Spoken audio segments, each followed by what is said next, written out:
NPCs. I want you to love them and appreciate them. Oh shit. Today, I'm gonna beat Elden Ring using NPCs build, but not just any NPCs. I'll be cosplaying those from the DLC. They are called the Leda's compatriots, but I would like to call them the Miquella. There are 7 members of the Miquella: Needle Knight Leda, Dryleaf Dane, Ansbach, Redmane Freya, the Hornsent, Theolier, and Moore. That's right, sorry Egon, you gotta step aside this time. Yeah, and you guys as well. The goal of this run is to determine my opinion on which build out of these 7 NPCs is the best to beat the bosses. That means I have to beat the game 7 times using every single NPC build from beginning to the end. Look at that Moore build though. In total, we have 26 Remembrance bosses, including Bale and Rykard. Oh yeah, that's a lot of work actually, so stay with me for a bit, alright? So to make the comparison more organized, I walked a similar route for every NPCs in this video. Because everyone started at level 150 and on New Game Plus as well, I can play as comfortably when they can show their potential right off the bat. By doing this, all of them have the same progressions and might also have the same struggle as well. Fucking hell, motherfucker, I forgot about that.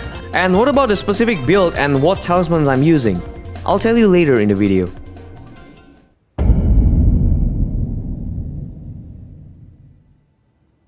This is what I like about Elden Ring. When playing on New Game Plus, you think you have the power to take on the world once again. Just like when you get your first paycheck and spend it right away to those bitches, thinking you are working at Deloitte or something. But the challenge will come faster than you expected. As we all start with the base game and Limgrave, of course, you're already familiar with this place more than ever. So I just went straight to Margit. As the first boss that is not a Remembrance boss, Margit is a good boss to test what these guys are capable of. I mean, to be honest, they're actually too strong for base game bosses. Even though Dane died once in the fight, bro. What are you thinking, Dane? Wow, I can't believe this. But that's only happened to him once, thank God. Let's move on. While Margit was too easy as a test boss, Godric might be easier than him though. However, Godric has a slightly more resistance towards status effects, but he's not immune to sleep. That's when Theolier comes in. Oh, he went to sleep. Okay, he went to sleep. Nice, very nice. Everyone still does amazing job in this fight, but having status effects is a big factor to shorten the battle durations. So yeah, Ansbach, Hornsent, and Theolier will have the upper hand, even though I didn't utilize the sleep ever more this time. But you get what I'm saying. There we go. I guess that's for our first Remembrance boss. Not one in particular stands out so far. I was only circled down to a specific category that excels in the fight. Same goes for Renala, especially on phase 1 where you beat her in a single round. Except for Theolier. Bro, what? I thought you were strong, my guy. Oh, wait, Moore as well? Oh, but I already expected that, so... Oh my god, Ansbach died, bro. God, no, but seriously, dying doesn't mean the build was bad. Sometimes I was trying different approach and experimenting to see how it ended up. And for Renala, NPCs like Ansbach and Leda has the benefits of long-range attack that counter her movesets. But Hornsent still beats her in seconds with bleed. Now that's a good build. Alright. Hornsent only has one weapon, and that is a curved sword called Fox. And we got the Fox 2 Crave on the tip of the handles. This is a pair weapon that inflicts bleed and has a unique skill called Revenger's Blade. Hornsent's build is a focused dex build. A very simple build unless you want to put some points to Faith for the Horn Baron item he has. I rarely use this item, so I'll be focusing on dex. You can add Rotten Wing Insignia as well if you have one. This is the talismans I use mainly on him, and of course I have some spare talismans as well in case I have to tweak my build a little bit. But mainly the Twin Turtle talismans is just useful. The Hornsent set, or the Horn set I should call it, is basically a homeless attire, nothing special about it. But his weapon has a good moveset and can easily take down bosses, especially when they are weak against bleed. Just like Rodan, for example, the third Remembrance boss. Before going for him, I just want to show you that I have been practicing speedrun and I have been pulling these successful skips. Yeah, just want to show off a little bit. It has to be on specific timing. Okay, that's enough. I also want to show you how good the Hornsent movesets are. The weapon skill has follow-ups, but sometimes the situation becomes too overwhelming since the follow-ups not just like a single slash, but multiple. It will take some time to get it done. It's a bit risky, and just by using light attacks or jump attacks, it will finish the fights in no time, even before second phase.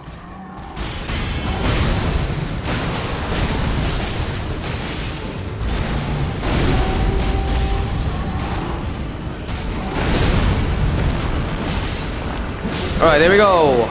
Rodan's death. Also, probably I want to give Ansbach a shout out as well. I think he did pretty well, but not as well as Hornsent, unfortunately. Ooh! I know we have only went through 3 remembrance bosses so far, but I want you to take your bet in the comments which is the best build in this run, because that's what I did before doing the run, and I'll tell you, things will be more interesting from now on. Draconic Tree Sentinel is a big obstacle to certain people, but not me! The Miquella ran through him without any issue. However, there are 2 ways on beating him. If I want to fight him normally, no question, that Hornsent will thrive. But there's a unique way to kill him if you are feeling too tired to fight him. The Poison Cheese. And it can be done using Thiolier's Deadly Poison. But it will take some time for sure, and a lot of flask or neutralizer, because you will poison yourself as well. Sleep also gonna help a lot if I use the skill at the right timing, but I think my playstyle was a bit off at the moment. Alright, Thiolier, I really wanna like you, man. I really do. So I will give you one more chance on Godfrey. Yes, the gold free can be put to sleep, but looks like Thiolier is still not performing. Oh, he's sleeping. Holy shit. Fine, go get some rest, bro. Apparently, the shy kid from the back actually shows what he's capable of. Guard counter does a very good job here, and it's also complementing the tank build that Moore is rocking. But unfortunately for Moore, he's not the only one with guard counters. And Freya is actually the best person in this fight. Not only using the guard counter with shield, she has a great sword that deals equally or better damage most of the time. Nice, very nice. Ooh. Oh! Woo! Okay, Redmane Freya. She's one of my favorite builds in the run. Honestly though, using Freya's great sword with Golden Lion shield is the embodiment of strength build. The weapon has switchable Ash of War, and I used the Savage Lion Claw because that's what she was using. But not only that, the weapon increases damage on Redmane's Ashes of War. That includes the Savage Lion Claw. And the shield has a unique Ash of War called the Roaring Bash. She also uses pots as consumables. I would assume it's Redmane pots because of the Redmane's Freya. And compared to fire pots, this one deals more damage, but I don't use them too often. Talismans I use usually focus on increasing damage and guard counter, but sometimes I switch with something that improve agility or to be defensive. Oh, speaking about guard counters, that means I'm also using the deflecting crystal tier. She's very promising, I swear. But let's put Freya aside because it's time to fight Morgoth. And the winner of this fight is Ansbach. Yes, I told you straight away, the reason he's a good match for Morgoth is not only because of the bleed, but the combinations of the side movesets with incantations, and also have a bow with unique skill. That covers up a very wide range of area, bro. Morgoth stand no chance for that. Whoa, look at the combo, brother. Oh, sheesh. How cool I am, bro.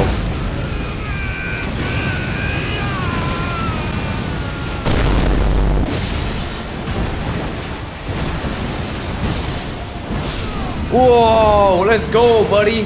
Ansbach has a complicated yet handily equipment. He has 3 weapons. Main weapon is Obsidian Lamina, which is a scythe with unique Ash of War. Similar to Bloody Hellas with the iframe dodge, Dynasty Sickle Play applies the same dodge with follow-ups that you can cancel.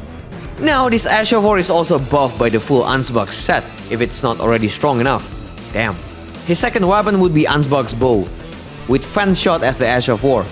I don't particularly know what kind of arrows he's using, but since he's serving Moke, I would assume he's using the Bloodbone arrow to maximize the bleed infliction. So I'm gonna use that with some regular arrows for my side pocket. The last weapon is Furious Blade of Ansbach. Now, this incantations is not that good in terms of damage, okay? But what we're looking for here is hemorrhage buildup, the bleed. Ansbach's build focus on Dex and Arcane, but mainly on Dex since I still relying more on physical damage. For the talismans, I got 2 sets of them. One is for melee and bleed, and the second one is for bow and bleed. Everything is about bleed, and of course some spare talismans to help me in the pinch, I guess. I think so far these 3 has to be my favorite build since they are very versatile and easy to use. And since you have watched this far, might as well subscribe. It's free. Anyway, now that I have given those guys a spotlight, the other 4 might want to catch up, alright? Just like when we reached Fire Giant. They seems to be working harder, I would say. Come on guys, I believe you have good builds. Just not you, Dane. I don't have any expectations for you. Okay, that's a pretty decent damage. But looks like everyone did quite well, even for Dane. You know, having baby damage is expected on phase 2, but that won't matter once you got good openings. Alright, let's move on to the real shit. Strap in, folks. There is more to come.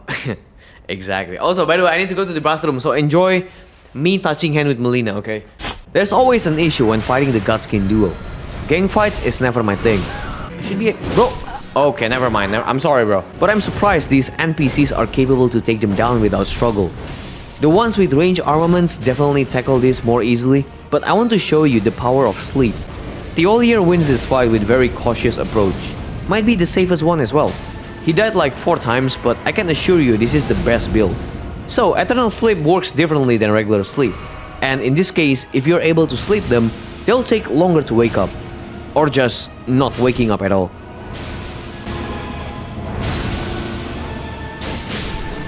I know the build up from the needle is kinda slow, but even if you want to do it slowly, it's still worth it. And whenever you want to take cover from the pillars, you can always use the perfume bottle. I know I used the weapon skill, but you don't have to. Since regular attacks has a reachable range to hit the fatty while rolling, just sprinkle a little bit of matcha on that donut. Or they both died. There we go. It's done. Alright, Thiolier. I'll give you some points for being useful in this fight, bro. You better cherish the moment because it might be your last time. We never know. Also, I should give Dane a shoutout as well. It was a 0-death fight, but yeah, whatever. Oh!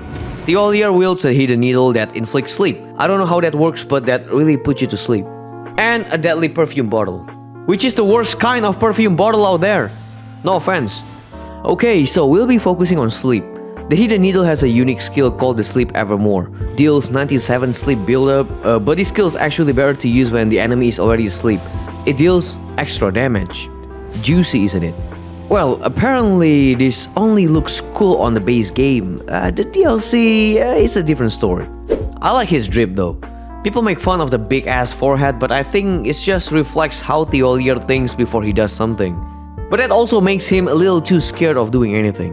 Thiolier's build focus on dex and a little bit of arcane if you want to push the sleep and poison buildups, but I don't think it's worth it. The talismans I use is mainly focused on damage dealing when sleep procs activated, so these all would be useless if the boss is immune to sleep. Alright, I kinda feel sick of Farum Azula already, so let's just hit the last boss and move on. Malekith. What? That didn't hit? Considering how the weird hitboxes on phase 1. I might have to tell you, yes, some of the short range builds struggle a little bit, but Freya and Hornsent doesn't seem to feel any difficulties along the way. Guard counter was alright on phase 1, but on phase 2 it's just better to dodge. You want to avoid the destined death at the end of the day. She did a fantastic job, and Hornsent? Yeah, he's just doing his thing, still looking down at everyone from the top. Your boy has been, doing some weird shit. There we go. I'll say this. Gideon is hard when you don't have the right build. Anyone who says skill issues can shut the fuck, but thank Lord we don't have that problem this time. I mean, even Moore beat Gideon very easily. Yeah! Everyone been having fun since I realized I just have to shorten my distance with him and exhaust him with the roll catch. Actually, Dane is the NPC killer here, but I don't think that's enough for me to shout him out. Oh no. Oh no. Oh no. But let's continue, shall we? Because the next boss, Godfrey, will put us in a weird spot.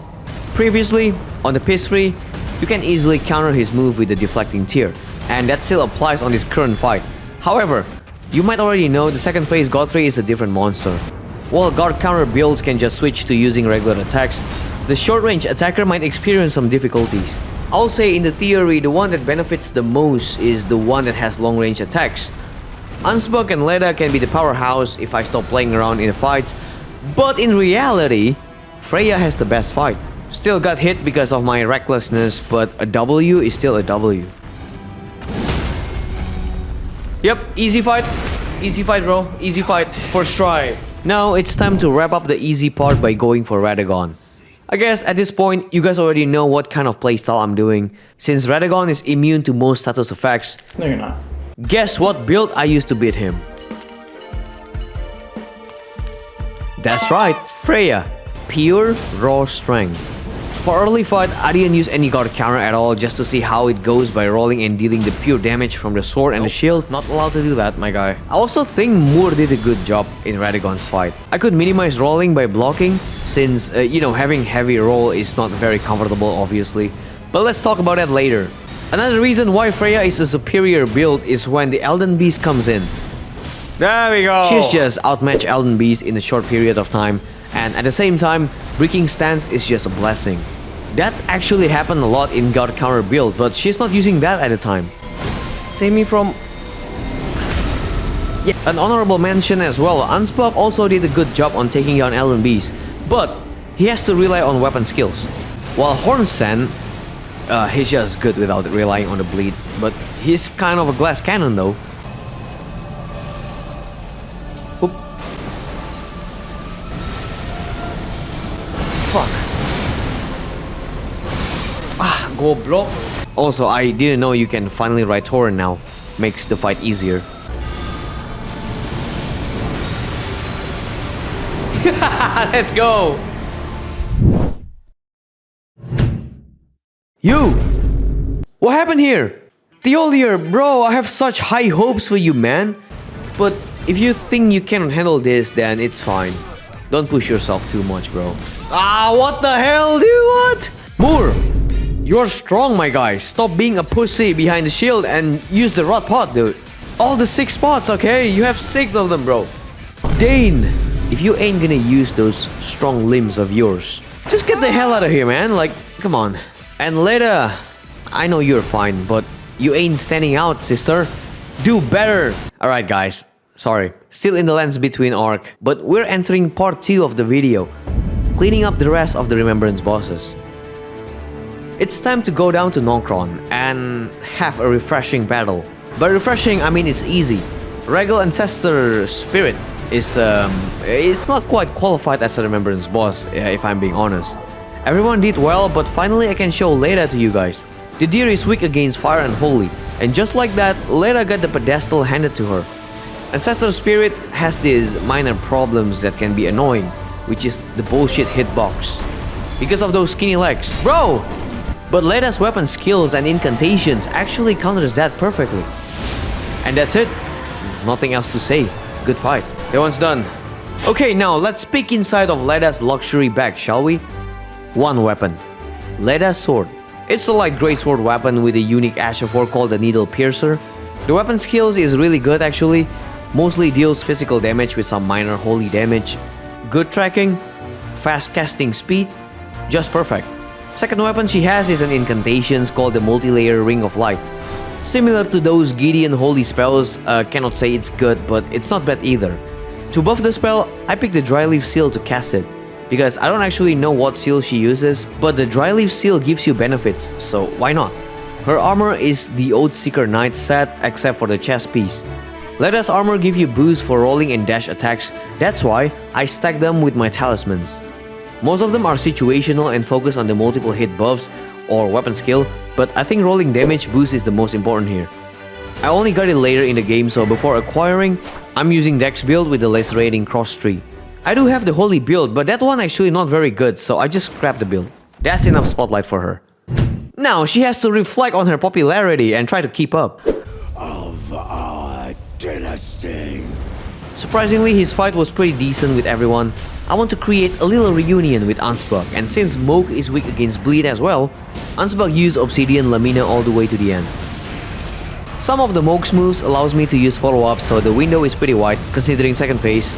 I could have used my bow just to show how cool it was. But Hornsent is still better! I mean, this guy bro, Mr. Caterpillar Face, is just unstoppable. He kills Moog even without entering second phase. Both died a couple times, but I can assure you I was playing around too much. There shouldn't be a single death in the first place. Oh my gosh, dude. Oh my gosh, this is like...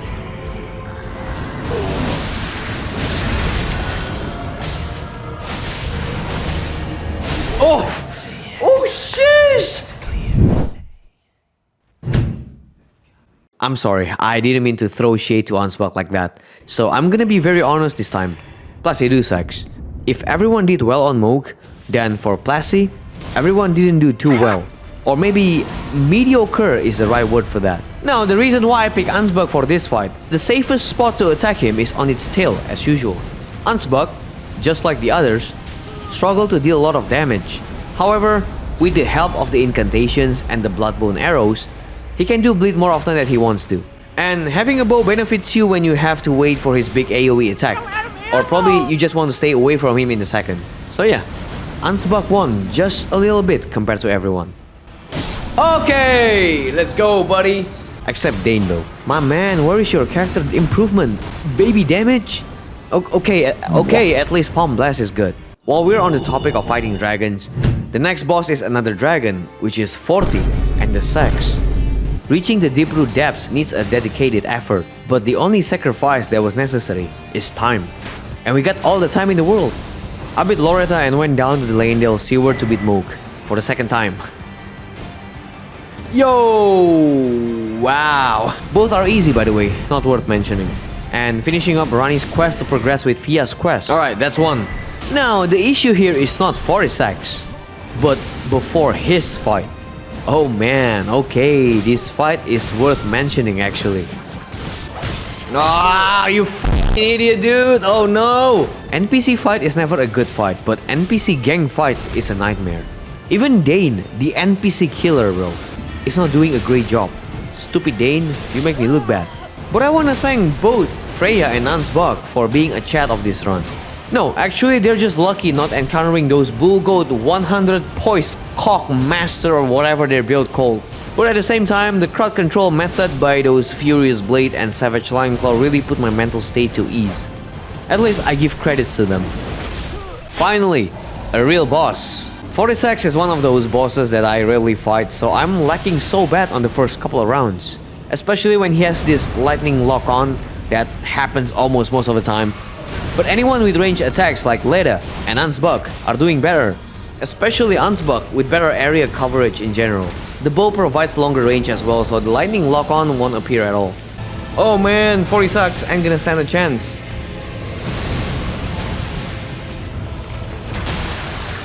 Sheesh! Oh!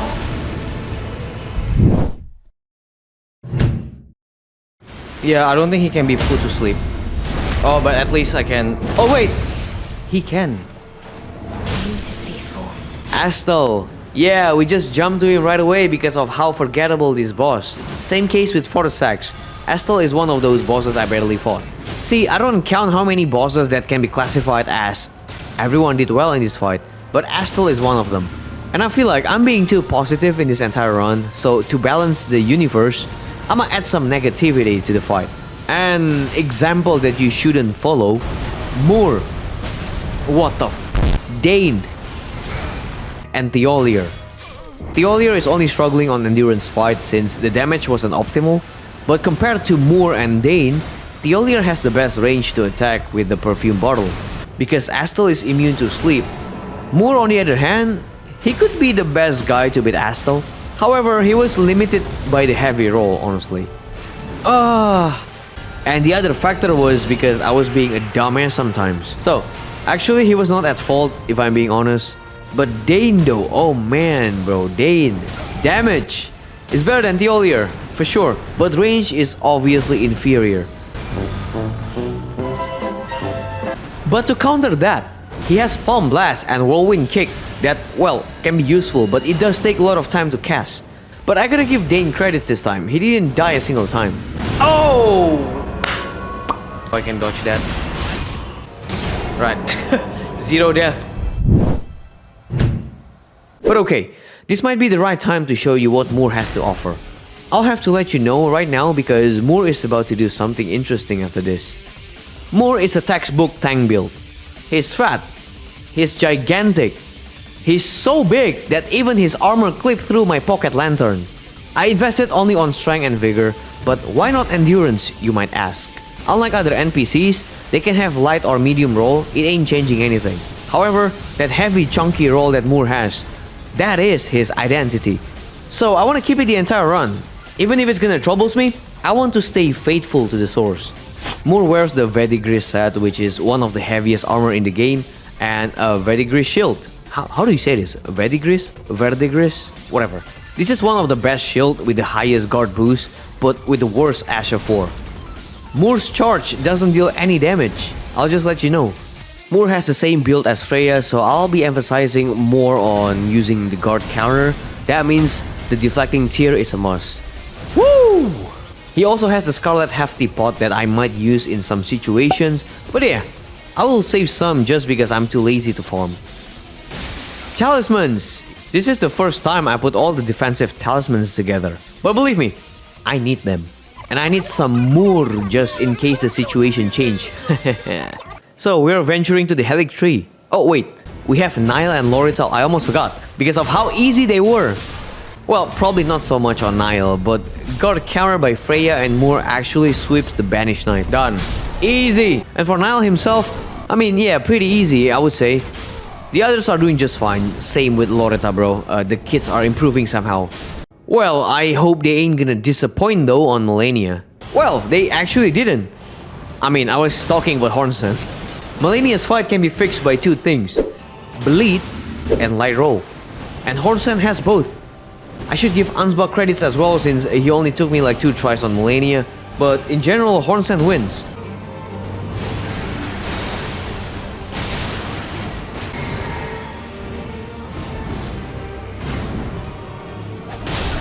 Oh, okay, 4th try, let's go. Now let's talk about the fun part.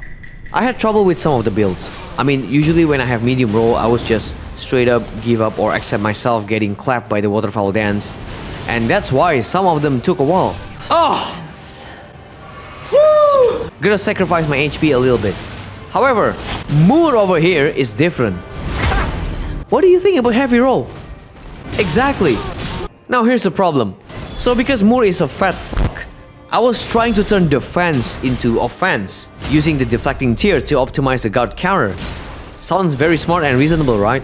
But Malenia just pulled an Uno reverse card on my face. Her lifesteal ability replenish a bunch of her HP upon hit, and she hits a lot. And the worst thing, I built Moore to get hit. And don't ever think to use Hefty Pot on her. She is not immune, but that amount of resistance is not worth it. So that's like a funeral to me, man. Bro, I promise you I pressed, bro. But I didn't give up. Even if my boy Moore was being a soy, I'll be there to help him. So there's actually a way to beat Malenia, and this is my only way. I have to outspeed her attack by taking advantage of her low poise. See, whenever I hit Malenia, she got staggered a couple times until she regained the hyper armor. I'll take advantage of that by using guard counter on a different opening, specifically when she kicked me. As long as I'm still viable to roll, I will roll. But some moves are just better to block them. Even if she regains some HP, we can still reduce it a lot when she got her stance broken. Thank God, the shield deals a chunks of damage. And 3 hits are enough to bend her knees.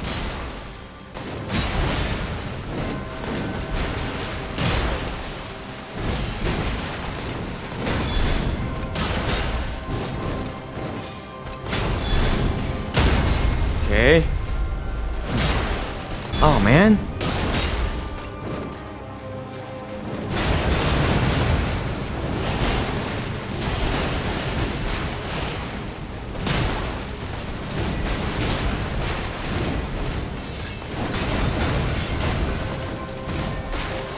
Somehow I made it to second phase, but damn, I actually have to tweak my playstyle once again.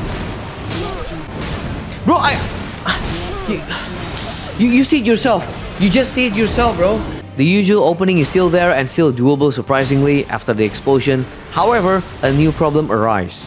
Deflecting tier only lasts for 3 minutes, and phase 1 surely took more than 3 minutes.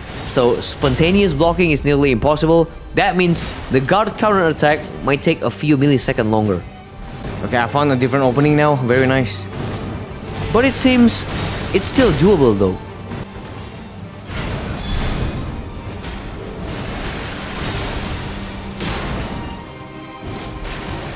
She actually cornered me.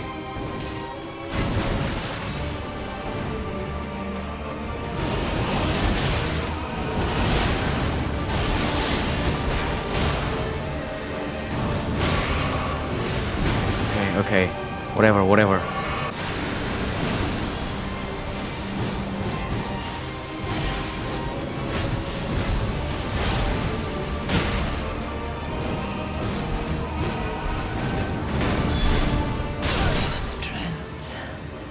And that's my backstory on why I hate Moore, but not as much as Dane. I should give Moore credit at least. Congrats Moore. Congrats on almost hitting 50 deaths.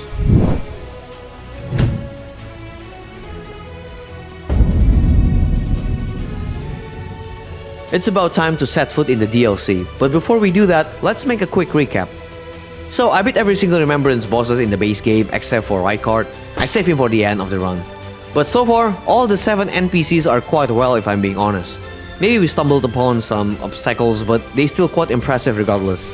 The tops are Hornsent, Ansbach, and Freya. The combinations of strength, bleed, and agility. They have exceptional loadouts and movesets. No wonder they're on the top. The runner-up is Leda, since she can be good, but holy damage is pulling her down unfortunately. Okay, let's see if the Lens of Shadows changed my mind. Right off the start of the DLC, I have 15 Schedule 3 blessings for all characters, and along the way it will gradually grow into 20. So this shouldn't slow us down anytime soon, I believe. The first place I visited is Castle Ansys. That means our guest would be Rolana.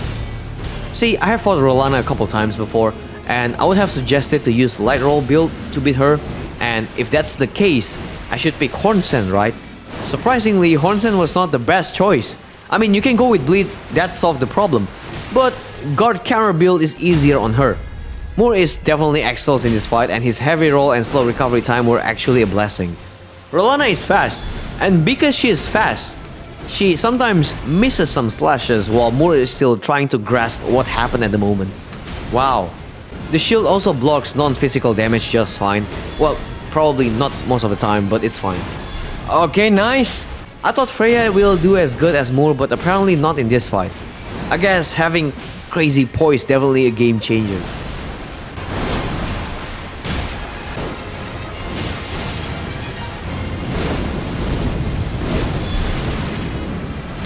Okay. Right, okay. So I'll be preparing for the gang fights at the end of the game from now on. And it's best to just break the Great Rune and beat the Hippo. You're probably gonna have the same opinion about Hippo. He's supposed to be a comedic relief or something goes as a calm before the storm kind of guy. So I suspect it would be an easy fight. And I was right. He was easy to most of these guys. However, there is always someone that is unexpectedly struggling. Theolier was only suffering from low damage and short range.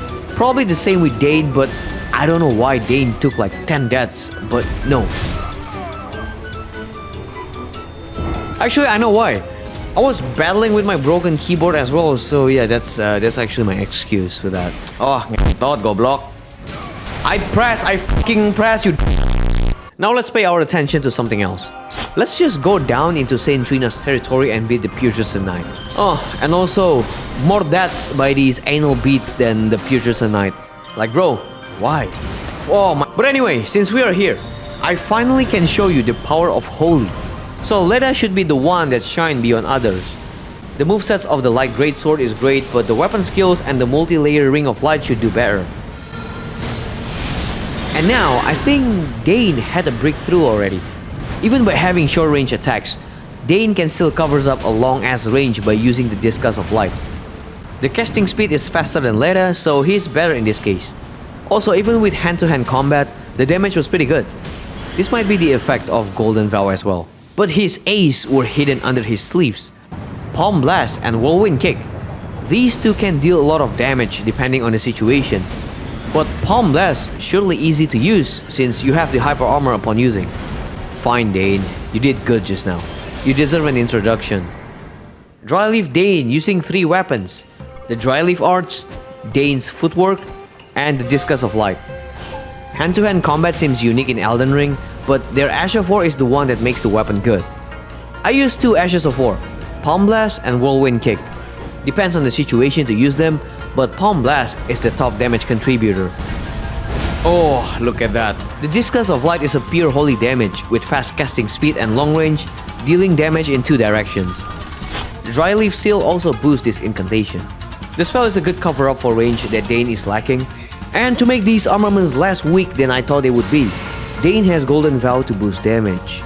As you can see, the build is the same with Leda, Dex, and Faith build, but compared to the multi-layers of light that Leda is using, I prefer using the Discus of Light, and they deal similar damage as well. Talismans I use is narrowed down into only optimizing multiple hits landed on enemies at first, but later game I think it's more beneficial if I focus on maximizing weapon skill. I never liked martial arts in Elden Ring, I'm sorry. So that's not a good option obviously for the next boss, Mesmer. Mongrel Intruder. Mesmer is a major challenge in all builds. Almost all of them took more than 3 deaths. Most likely it was from the second phase as I was still struggling to dodge the snack attack. So to avoid that move completely, and even if I received those attacks it wouldn't kill me, Moore is the one. Mesmer hits hard, and Moore can handle that. Even if I have to receive some fire damage, it wouldn't be any significant effects. I'm still battling with my broken key switch, so I'm not surprised with some bad stuns I did. That's right. Especially on phase 2 because Moore can deal more damage from the guard counter, and even if Mesmer pulls the fast transition between moves, the guard counter still hits.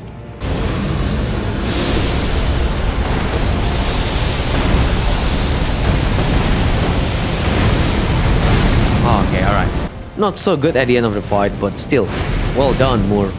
Sorry for talking shit about you in the stream. And Hornsent, you should be grateful to you. I don't understand, bro.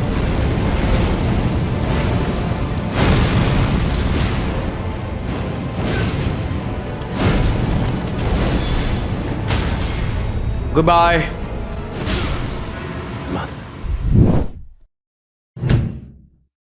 So far, some of the results are pretty unexpected. Not gonna lie, the DLC brings out some unusual traits from the characters. And speaking about that, it's quite unusual for these guys to kill Jory under 5 deaths. Congrats, good job. I feel like I'm being soft to my kids now. Especially you, Ansbach and Hornsent. But you guys deserve it. Oh man, I'm actually kinda tired now. What? Oh boy, this still becomes my favorite boys now. And it's probably the same with Midra. Like, I love this fight and these two plus Freya. Oh wait, I mean, yes, they did great. But apparently after watching my footage, looks like I made a wrong judgment here. I still think Hornsent and Ansbach did well if you want the casual and simple build. I don't recommend on using bows since having to dodge Midra's long range attack is a hassle, but I think I prefer Moore and Leda for Midra. Oh, okay, you get close. The light greatsword moveset has a good flow that goes well in this fight. And whenever he creates distance, she can always pulse the multi-layer ring to sneak some damage. Now, Moore is also good with the guard counter because that's the only thing he can do. But the issue lays on how long he can survive the madness. Blocking the fire is doable, but the build-up is still increasing pretty fast, and probably the same issue with Hornsent. Hornsent is as good as naked, so he's not resilient towards the frenzy flame. But then again, Hornsent can dodge normally just like Leda. Even without bleed, I still think Leda did a better job in terms of range, continuous attacks, and sneak attacks. I can say I was more comfortable using her in this fight. Great job, Leda. I don't like weakness. We have 8 remembrances left, but I want to take these 3 over here and put it in the category of I thought you were easy but I got jump instead. Scatter Tree Avatar, Commander Gaius, and Dancing Lion. Yeah! Well, they're actually my pet peeves in this game. Let's break it down on the first one, shall we? The Scatter Tree Avatar. Oh man! This one didn't took too much to understand his movesets. However, his attacks are very annoying. On the top of that, he has like 3 faces. But I still think all damage I did with different characters did the same amount and the dodging method feels the same. If that's the case, then I'll pick Dane as the best. Simply because he has the shortest recovery time with Light Roll and Whirlwind Kick. It helps me to get multiple hits with some precautions. I don't think Discus of Light was useful in this scenario, but the martial arts shines though. Ah, I knew it. Fine, Dane. You get a pass. Speaking about pass, where's the Ollier? I think I haven't talked about him in a while. Okay, he's not doing so good apparently. He was doing terrible as well with Gaius. Yes, the next boss is Commander Gaius. Still one of the worst boss category here. Now, he's actually gave me the same treatment as the Scatter Tree Avatar. By that, I mean the fight itself wasn't that hard. Well, except for one specific move that we all agree, it's bullshit. Oh, no. But I killed him. And thank God, I obliterated this guy with every build, and I think Hornsent and Dane are the winner. Well, maybe Dane is the top. I didn't rely on bleed this time, but fighting Gaius from long range is a disaster, so I guess Dane is just right for this specific fight. Dane's loadout forced me to keep close contact all the time, and when Gaius move away, I can just throw some golden disc at him. Even the Discus of Light did a decent damage because Gaius kinda weak to Holy. And we already know how powerful the Palm Blast is. Like, I have to keep mentioning this to give him credits. Nice, good job Dane. Plus 1000 credits for you by deducting 1000 credits from Theolier. Oh my gosh! Now we go for the last annoying boss, which is a Dancing Lion. Are you ready? Because I'm not. That's why I gotta go for Romina first to chill a little bit. A quick fight actually. She's just there like a minimum wage security guard. No big issue at all. Except for Hornsent? Why, dude? What happened to you? You got killed by Romina more than Malenia, dude. Probably just not his day. Everyone got a bad day sometimes. Oh, finally, dude. Even if you want to push back this fight, at the end of the day, you still gotta face them, right? So might as well fight them now. The Dancing Lion. Honestly, even until this day, I'm horrible at fighting the Dancing Lion. What the fuck? It's one of the bosses that I dislike the most. So, what we should talk about is on phase 2. Especially the lightning mode. The only thing that saved me from this fight is vigor. I accept my fate of getting hit, but without the 40 plus vigor, I don't think I can win the fight. So, my option is either tank the whole fight, which Moore did over here. He didn't do a great job, but still enough to beat the Dancing Lion fair and square. The hefty pots helps a lot. Or, the other option is by playing long range, which I found much easier like Ansbach over here. However, that could backfire a little bit when the Dancing Lion is dancing between lightnings, if you get me. But I believe it's better than taking him head on, so yeah, Ansbach, you win again. Well, you still alive?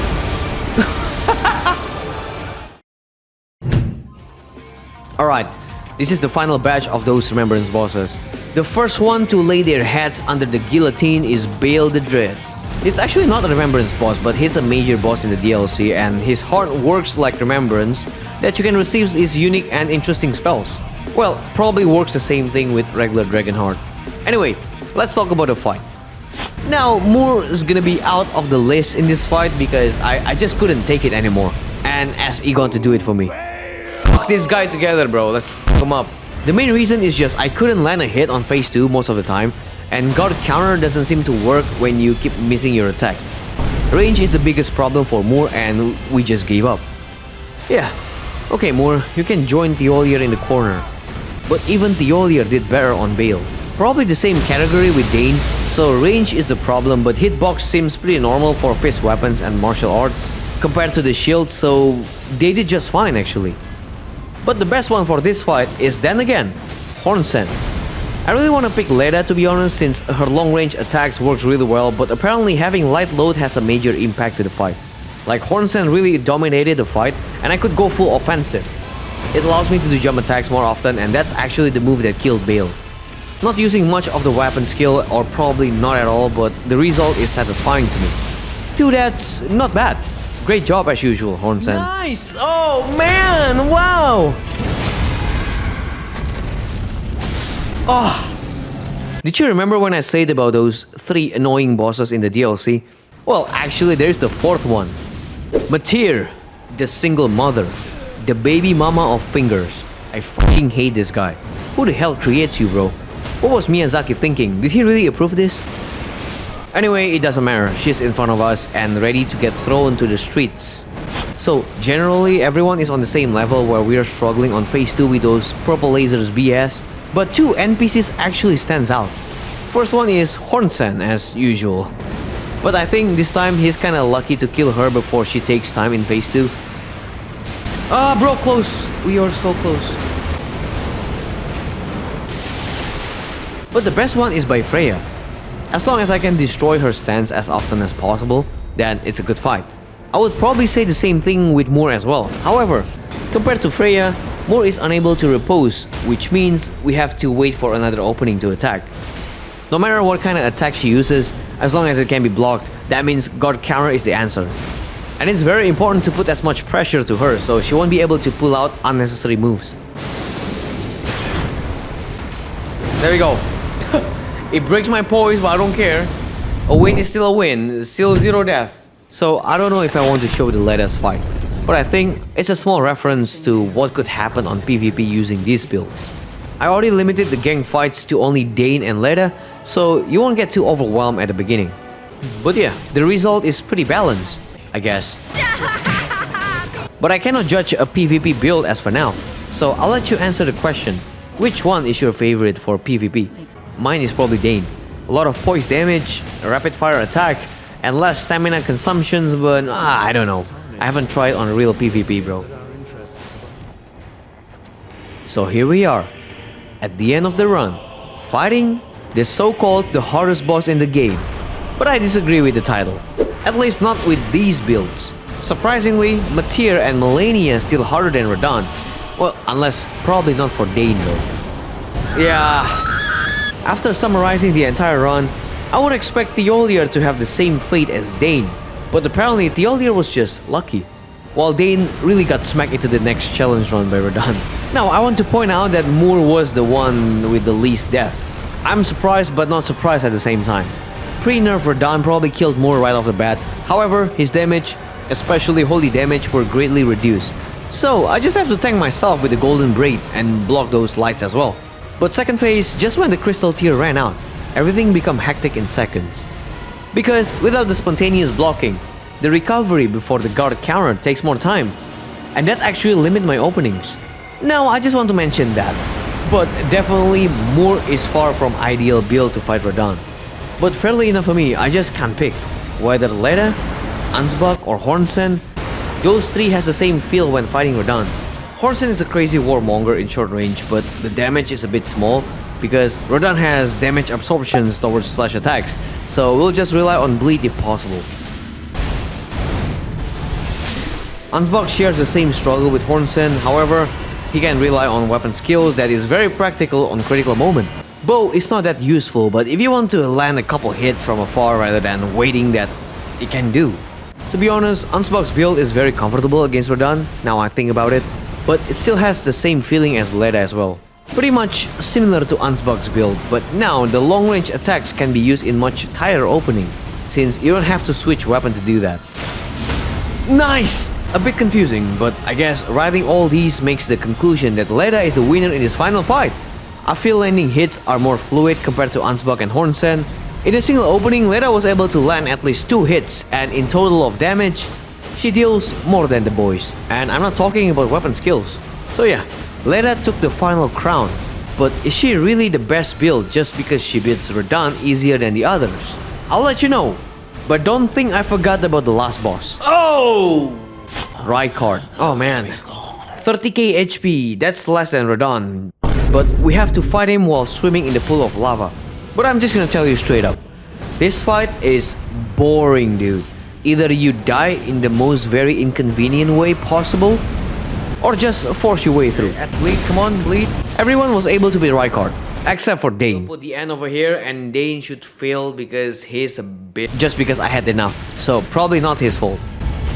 But wait, Thioldir was able to beat Rykard, so this is totally Dane's fault. Yes, okay, nice. Nice, I told you! Anyway, the best, obviously, is Hornsent. Like, jump attack is the best move to attack him, and with bleed, not even a struggle, bro. Moore is also doable with the hefty pot as the main DPS, but the hitbox on second phase was just straight up horse turd. Nice. The shield is in absolute disadvantage, just like Malekith phase 1. But yeah, still doable at the end. Nice, I have to drink. I don't care. Whatever item was that, Marika stuff, Marika Blessed Dew. Yay! And the rest, they feel the same. Not in an enjoyable sense, of course. But Hornsent wins, okay? That's it. I didn't enjoy this fight at all. Oh my! Oh my! The run is finished! Yeah! Now it's judgment time. But before that, I want to apologize because even to these days, I still do have problems with my mouse and keyboards. That really impacted my gameplay, but I still managed to finish all of them. Anyway, so, the following NPC I played in order starts from Thiolier, Hornsent, Moore, Freya, Ansbach, Leda, and Dane. So the later NPCs kind of feel much more comfortable just because I got used to everything already, but not really on Dane to be honest. So, who has the best build and who has the worst? I'll start from the worst, and that is Thiolier. Honestly, I really want to love his build, bro. I really do. It is a unique build. However, there are far better weapons to use like the Velvet Sword for the sleep, for example, and even with Eternal Sleep, most bosses are immune to it. And even if they don't, the window for them to wake up is super fast. The weapon skills might not be able to keep up. On certain cases, the sleep can be really good, but in overall outlook, I think it's not better than other status effects. The poison could be good if you're into endurance battle, but for late game strats, I don't think the damage could keep up. In general, the build is alright, but it's not a viable option for DLC bosses unfortunately. Next, on the C rank is Moore. I guess it's expected. I thought he would be the worst build, but I guess having guard counter is a game changer. The only problem here is the heavy roll and the shield, not having a proper weapon in the context. And probably the useless Ash of War, but I don't want to count that one. You can always beat the game without the Ash of War. Some bosses can be a real challenge like Malenia and Bale, so the difficulty spike is a bit volatile I would say.